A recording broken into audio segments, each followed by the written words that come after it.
There are a plethora of Mario Kart Wii controllers to play Retro Rewind on, ranging from native to first-party controllers to Steam Decks and tablets. Today, however, we'll be looking at the 7 most common controllers, including Xbox, PlayStation, all of Wii's, and a keyboard and mouse. I'll be overviewing each controller and give a mix of details and opinions along with a final ranking at the end of the video. I will also add a sound test to give us an idea of how a controller feels pushing buttons and messing with the analog sticks. Some important notes. Non-Nintendo controllers will showcase Dolphin's ability to remap buttons. This is something you might also want to consider when choosing between console or a Windows machine if you really don't want to claw, although there is one exception in the Nunchuck where clawing is obsolete. If you want to get into this game competitively, you might want to stick to native mappings as you can't change them on Wii. This is relevant because of RR's sweaty cousin, CTGP Revolution, where the mod is only available on original hardware to prevent cheating. 8 gated notches are a fundamental feature on native Wii rollers that give a drastic difference in feel compared to notchless first and third party controllers. While more traditional controllers use rubber and plastic tension springs to snap sticks back to neutral, Nintendo rollers also use internal magnets that create a unique, varying resistance when pulling away from the center. Essentially, you'll feel a stronger tug against you when trying to drive in a direction that is not one of the octagonal corners. Thus, you'll feel more guided to the 8 vertices. Why is this important? Because of soft drifting, where your stick is not tilted fully horizontal, but is still at an angle where you can charge mini turbos fastest. These angles include 42 to 127 and its opposite counterparts. You may find it easier to soft drift on Nintendo rollers because one of the corners is at 45 degrees, so you just have to put the stick in that corner and bam, you're soft drifting. Contrary to other controllers where you are likelier to find yourself at a hard drifting angle because of the circular gate all other controllers have adopted. Anywho, let's get started with our first controller. One needs to pull for Tree's tail, he's doing too good. Don't pull my tail, it's sensitive. I won't be able to fake it. You know, like when somebody y'all have a good night. This is a keyboard and this is a mouse. But I don't think I can say this is the worst controller, as it's what is allowing me to write my script. This controller definitely is the most unique of all, and no one really has much experience on it. After all, this mod only released a couple years ago. I mean, sure, there could have been players who used KBM on Dolphin before Retro Rewind, but does anyone really know someone like that? Listen, the keyboard feels nice to type on, so why wouldn't it feel nice to drive on? Well, my biggest gripe is that the fact I can only drive on 8 vertices. Those vertices are pretty much the same as the octagonal corners of Nintendo controller, which are at 0 degrees or up, 45 degrees, 90, 135, and their negative counterparts. Though I am kinda lying. It's more like 12 or 8+4 because of the modifying button tool, which make the stick only reach halfway towards the intended direction. It still feels a little awkward and clunky, and my angles have to be more precise in order to have the fastest turn. Now, don't get me wrong, there have been records on RR that have been broken with keyboard and mouse, and I know players who are good at the game that play on keyboard and mouse, so it's not like it's the worst option. It's more because it's such a drastic change from an analog stick that makes it the hardest learning curve. Aside from that, everyone's keyboard and mouse will be different as there are endless out there, but pressing my buttons on my mechanical keyboard felt pretty good. The biggest upside here is that there's no real traditional mapping to this controller, so you can really go crazy and find what is most comfortable for you. All in all, I do think this will be pretty rewarding if you are able to be competent on it.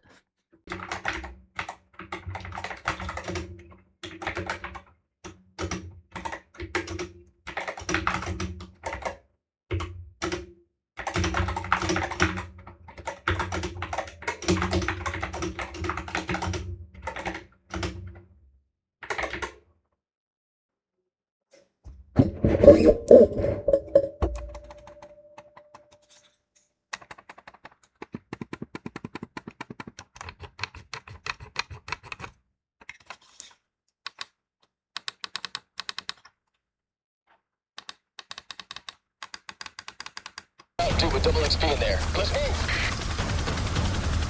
Go, go, go.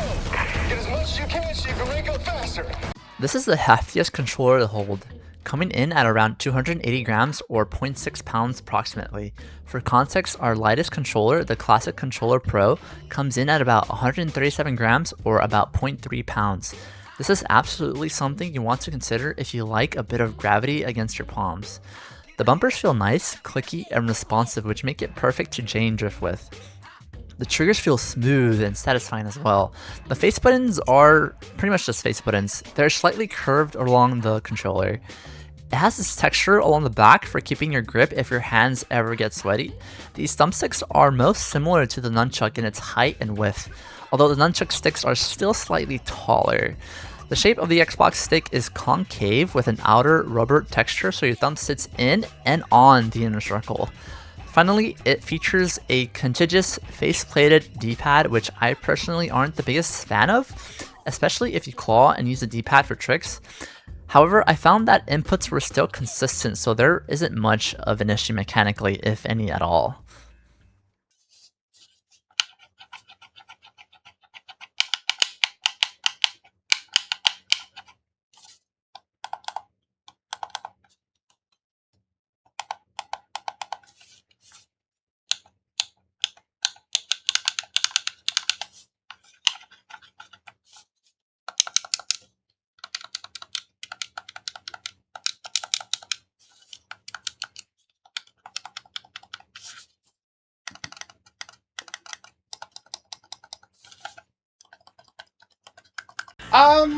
I just got hit by that bagger, but I can't clip. If you grew up with the PlayStation configurations, then you will like the CCP as it shares the same layout. The one con about this controller is that it feels too light for me. As said before, this is coming in at around a third of a pound or 137 grams. It kinda just feels hollow.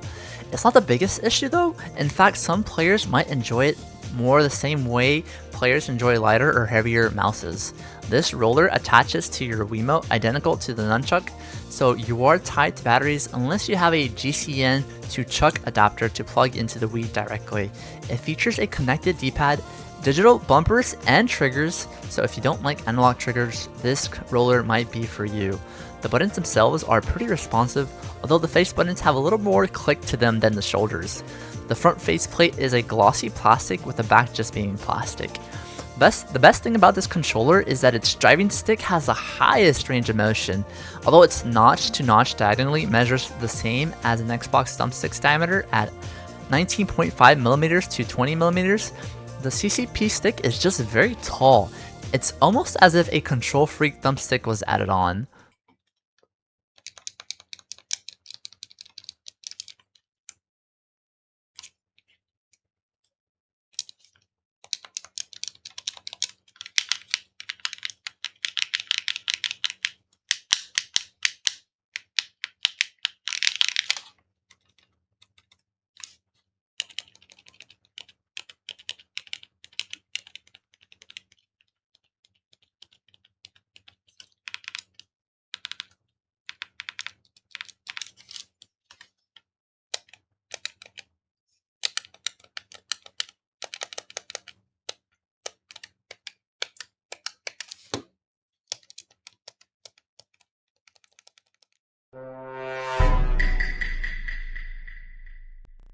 The coolest looking roller on the list is here with its unique configuration and button placements. I mean, look at these triggers, these are some beefy boys. Of course, it would be nice, but the absence of a left bumper is not really felt as it's not really needed for a game like Mario Kart Wii. I mean, we don't even need the second stick. The handles are a little on the smaller end, so it's not the comfiest, but it still gets the job well done. The face buttons are soft but not mushy, they're receptive and quick, all whilst not being super clicky.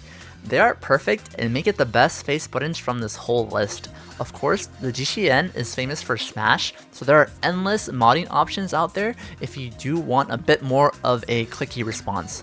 I also really like the fun, more saturated filled colors, shapes, and positioning of the face buttons.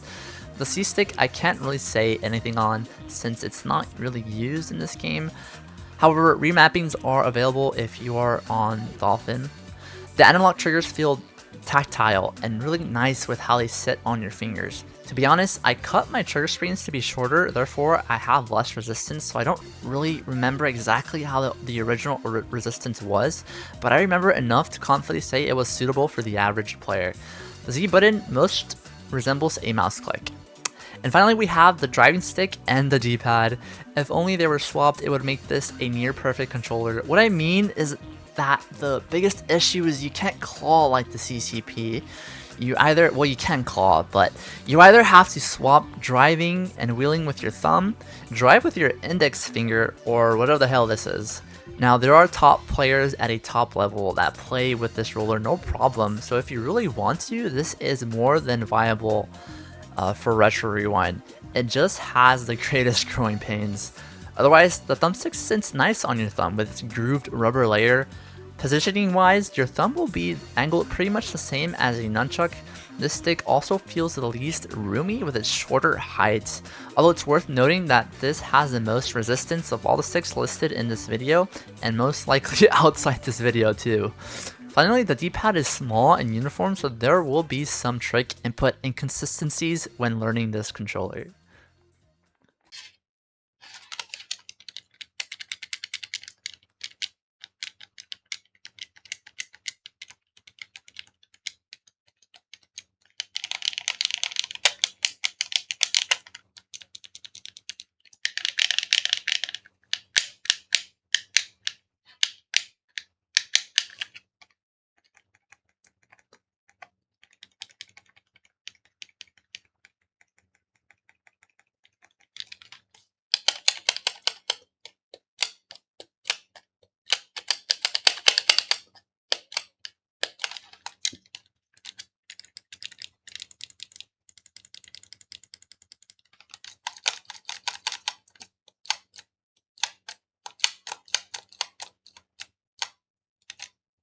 Luigi!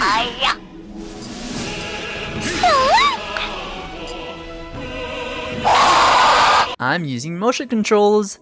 The Nunchuck is a wonderful controller because it just simplifies everything down to what you need and fits your hand perfectly.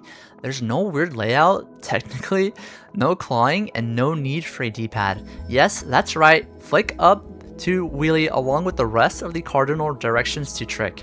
Nintendo also had in mind that naturally motion controls will have a touch more of an input delay, therefore they gave Nunchuck 3 extra frames for chain wheeling. Beautiful.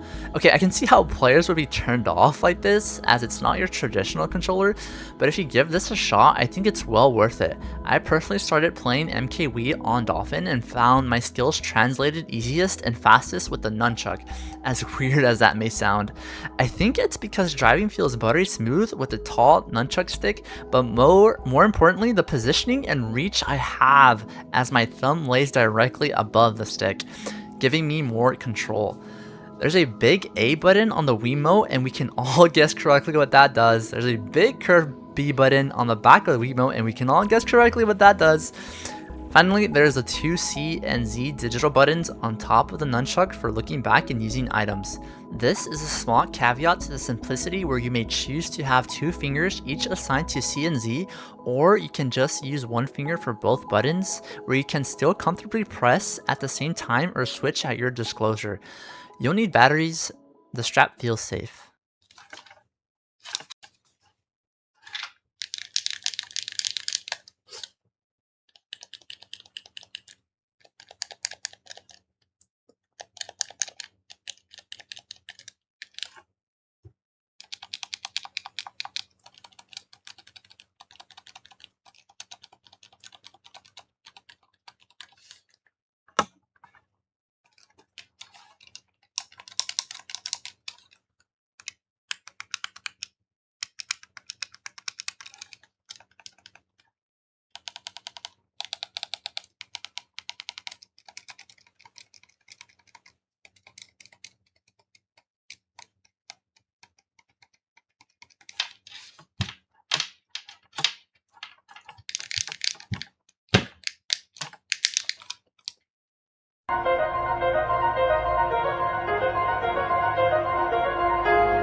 The DualShock 4 will sit nice on most players' hands. The handle is firm and grippy, the backplate is plastic with a patterned texture, clawing feels more natural.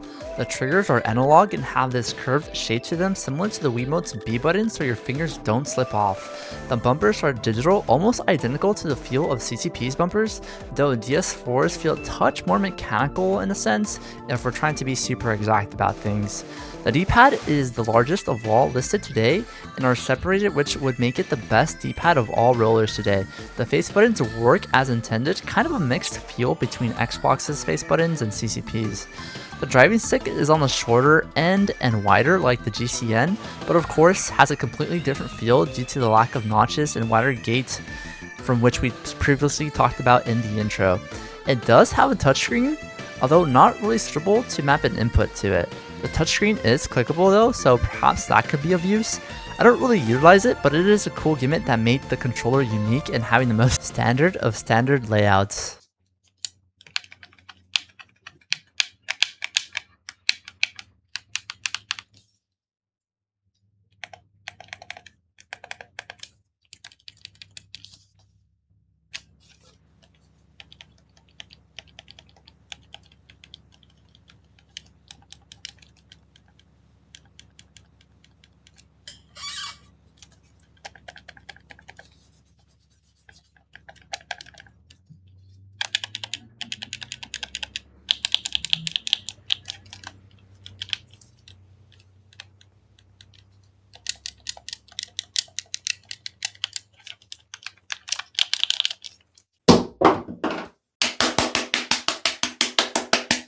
The CC is essentially the little brother of the CCP. It has the same layout and mostly the same proportions, but with glaring flaws.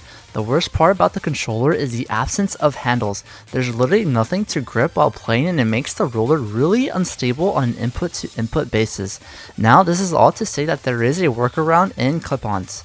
These make the roller feel much more akin to the CCP and make it an actual contender for the best controller. Okay, but what could possibly make this better than the CCP exactly? Well, truly, it's the fact that it has analog triggers. If you prefer analog triggers and don't want to be forced to deal with the GCN configuration, this could be for you. Lastly, the sticks are closer to each other than the CCPs for better or worse, though most would say worse.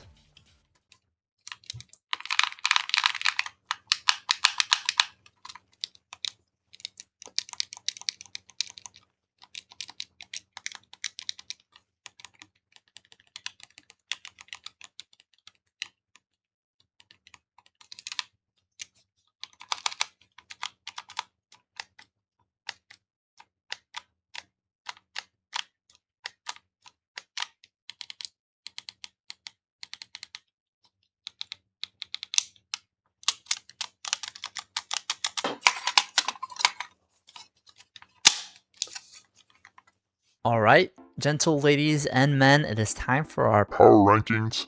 last and definitely least is the keyboard and mouse. This is a really non-traditional controller, although I can see how people like it and how people can adapt.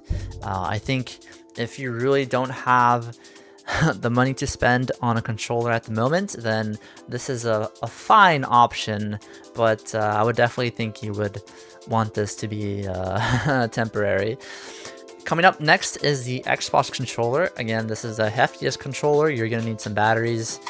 If you can get rechargeable batteries, get rechargeable batteries. There's nothing really necessarily wrong with the controller. I just like it the least. I'm just least comfortable with it, but it's a good controller. Next up, we're going to have the CCP. The CCP is a wonderful controller. If you're stuck on the Wii platform and you like PlayStation configurations again, then this is for you, although it is pretty hollow. If you open this up, you'll just find the motherboard inside. It's super light. You get the digital buttons, both digital buttons on top, and really tall sticks, the highest range of motion, as said before. Next up, we're gonna have its little brother over here, the CC, the CC, the soap bar. Yeah, if you get this, definitely get a clip with it.